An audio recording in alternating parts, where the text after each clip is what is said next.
హరే కృష్ణ.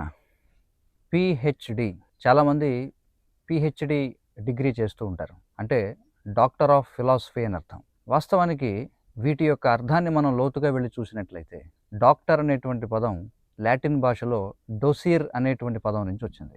డొసిర్ అంటే అర్థం బోధించేవాడు లేదా బోధించడానికి అనుమతి కలిగిన వాడు అని. ఇక ఫిలాసఫీ అంటే అది లాటిన్‌లో 2 పదాల యొక్క సముదాయం. ఫిలో అంటే ప్రేమ అని అర్థం, లేదా స్నేహము అని అర్థం, లేదా సద్భావన అని అర్థం. సోఫీ అంటే విజ్ఞానము, ఆచరణాత్మక అనుభవము అని అర్థం. అంటే ఫిలాసఫీ అనే పదానికి ప్రేమ మార్గాన్ని ఆచరణాత్మకంగా అనుభూతి చెందినవాడు అని అర్థం. ఇక ప్రేమ మార్గాన్ని ఆచరణాత్మకముగా అనుభూతి చెంది బోధించేవాడినే డాక్టర్ ఆఫ్ ఫిలాసఫీ అని చెప్పాలి.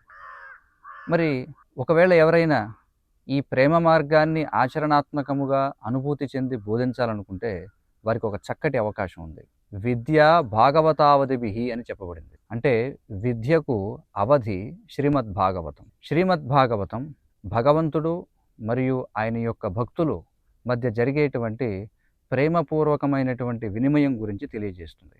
కనుక ఒకవేళ పిహెచ్డి పర్మనెంట్ హెడ్ డ్యామేజ్ నుండి ఒకవేళ ఎవరైనా పిహెచ్డి అంటే ప్యూర్ హార్టెడ్ డివోటీగా మారాలనుకుంటే వాళ్ళు శ్రీమద్ భాగవతాన్ని అధ్యయనం చేసి తీరాల్సిందే. మరి ఈ పిహెచ్డి చేయడానికి ఎలాంటి ధనం అవసరం లేదు, ఎలాంటి ఉన్నత జన్మ అవసరం లేదు, దీనికి ఏ విధమైనటువంటి ఉన్నతమైన అర్హతలు అవసరం లేదు. వాళ్ళకి కావాల్సినదల్లా పిహెచ్డి చేయాలనేటువంటి తీవ్రమైన కోరిక.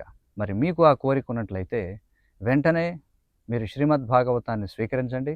శ్రీమద్ భాగవతాన్ని స్వీకరించి మీరు కూడా ప్యూర్ హార్టెడ్ డివోటీగా అంటే ఒక చక్కని కృష్ణ భక్తునిగా మారండి.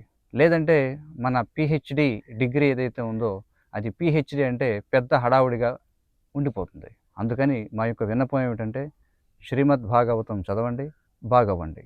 హరే కృష్ణ.